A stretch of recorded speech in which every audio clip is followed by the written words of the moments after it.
Good day. My name is Mrs. Adams. I am the grade 7 English educator for 2022.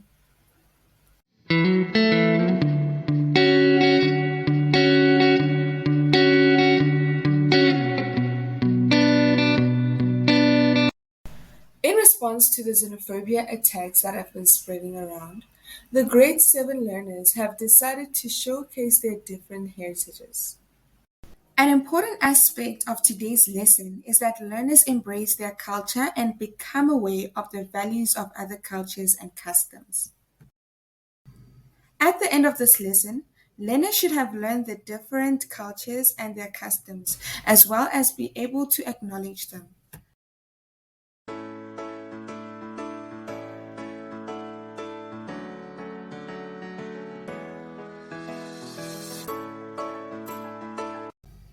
Good morning, class. As promised, today we will be doing our Heritage Day presentations in response to the recent xenophobic attacks. I hope all learners are ready. First on the list is Ndombi. Ndombi, please come forth and tell us what you have prepared for this occasion. Good afternoon to my classmates and esteemed educator. My name is Ntombi and I will be telling you about my Zulu culture. The Zulu culture originated long ago. From a historical point of view, Shaka Zulu is one of the most well-known historical figures in the Zulu culture.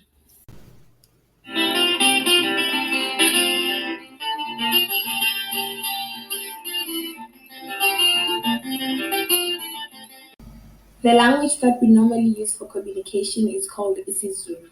Maize meal is the most common food in our tribe. It is mainly consumed in the form of uputhu. Uputhu is a brittle maize meal porridge served cold with cow's milk. It is also served hot with any stew, beans, and vegetables. Men and women have different roles according to the Zulu culture.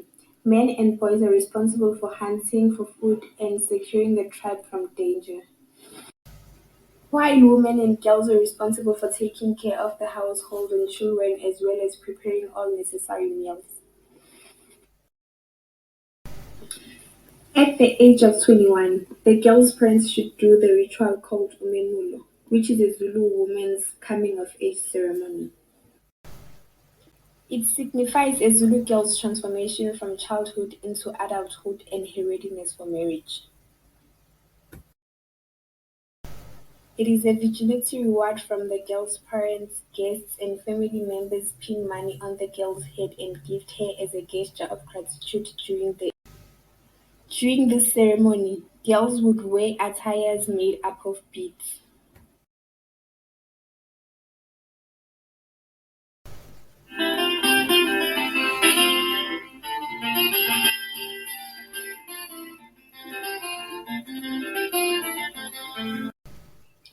Ndombi, I have heard about polygamy in your culture. How does that occur?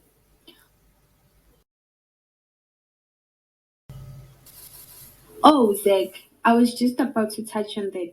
People in my culture normally partake in polygamous marriages for various reasons. The most common reason is when a married couple is unable to conceive. The man will be encouraged by his family to take another wife. Families are the ones that make the lobola decisions.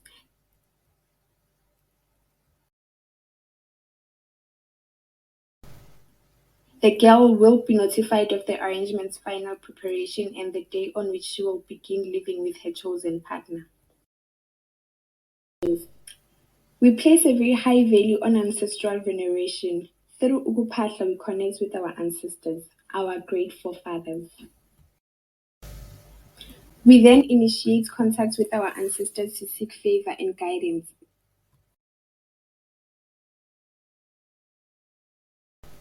Offerings and oblations are made to please the ancestors, usually in a form of slaughtering, which is the killing of any living livestock.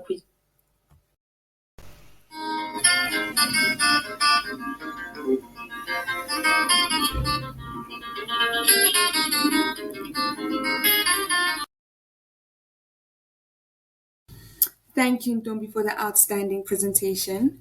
Next on the list is in.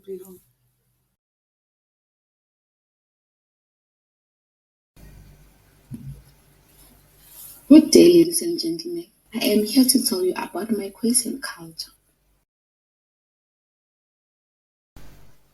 The Khoisan were the first native people to meet the Dutch settlers in the mid 17th century. As the Dutch took over their farmlands, the Khoikhoi were disposed by the whites and forced to move from their land. The name Khoisan is a blend of the Khoikhoi and the San, which are the two groups that shared similar cultures and languages, but they were not related. What did the Khoisan wear? You might ask.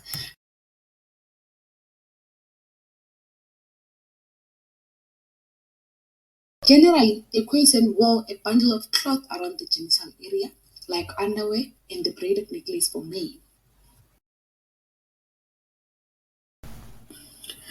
The women covered their breasts with a strip of cloth and wore a skirt of the same fabric. Working were the hunter-gatherers and herders, so they would eat wild animals and raise cattle for milk.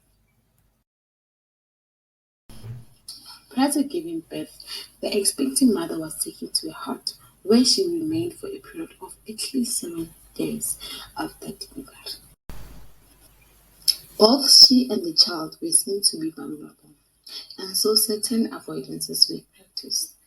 This is my heritage. Thank you, Pilo. Your presentation was insightful. I'm hoping everyone has learned a thing or two. Armin, kindly come and present. Good day, mates and educators. My name is Aman Swanepoel, and my presentation will be focusing on the Afrikaner tradition. The Afrikaans culture is as rich and diverse as the South African landscape.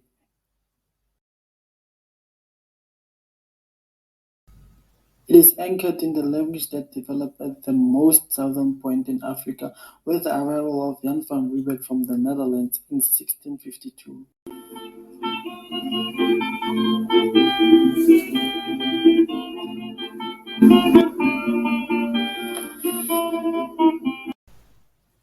The initial idea was possibly for Dutch and the European culture to seed and grow in South Africa. But it could not hold up against the strong influences of the local languages and those of the slaves who were imported to Cape Town. The result is a rich, manifold language and culture, with aspects borrowed, inherited, and created from the Khoisan and the slaves from places like the Far East, Portugal, Indonesia, Madagascar, Mozambique, and Angola. Afrikaans, the language spoken by Afrikaners, evolved as a dialect of Dutch spoken by settlers of the frontier during the 18th and 19th. The everyday meal of the Afrikaner is characterized by an emphasis on meat, starch, and cooked vegetables. Green or fresh salads are rare. Away from the coast, Afrikaners learned from the native peoples to make a gruel called pap or pap. Societies which have stewed marinated meat like shish kebab is frequently included in a braai. Rusks are biscuits that have been over-dried. They are served with coffee. Afrikaners dress in modern Western clothing. On holidays and special occasions, traditional clothing may be seen. Women wear long dresses and bonnets for formal folk dancing called volksballen.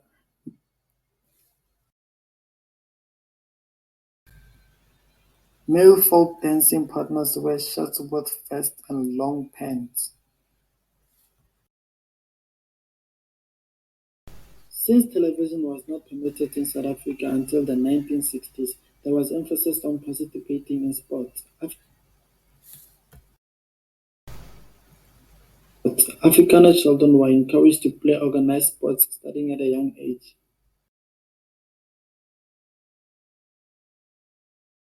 Boys play rugby, cricket, or athletics. Girls play netball, basketball, field hockey, and athletics. Thank you, fellow classmates, for your time. We have reached the end of our presentation.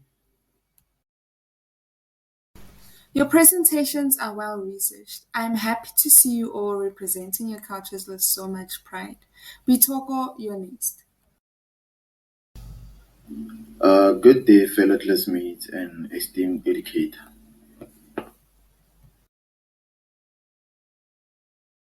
The Tswana people are a Bantu-speaking ethnic found in southern parts of Africa, but are mostly found in Botswana.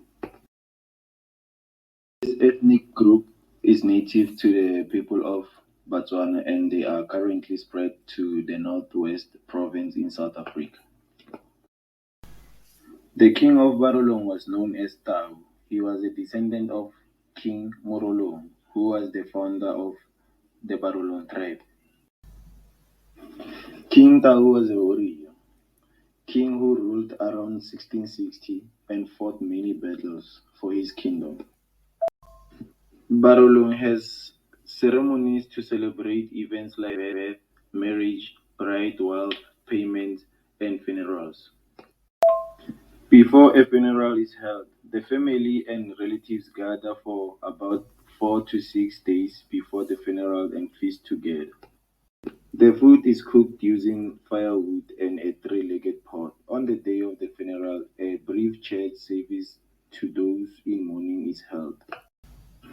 Friends and neighbors of the deceased come to pay their respect to the family. Young girls wear makgabe made up of small beads worn as a skirt. This is the traditional dance attire. Young men dress tshega, short trousers mostly worn to the traditional dance. Adults wear dresses such as seshweshwe and shirts made from a fabric called toishi in the color blue. Bohobe is a common source of starch for many people. It is stiff porridge and can be served with different meat and soup. We have ting and bohobe jwalo kgale. Our national dish is seshwa. This dish is mostly served at weddings, funerals, and other special ceremonies.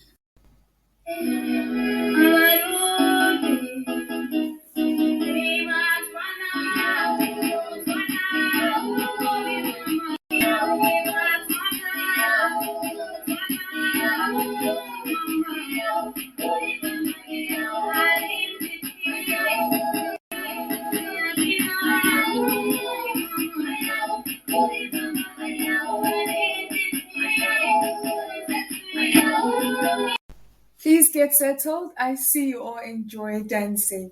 This has definitely been an interesting day with so many interesting facts.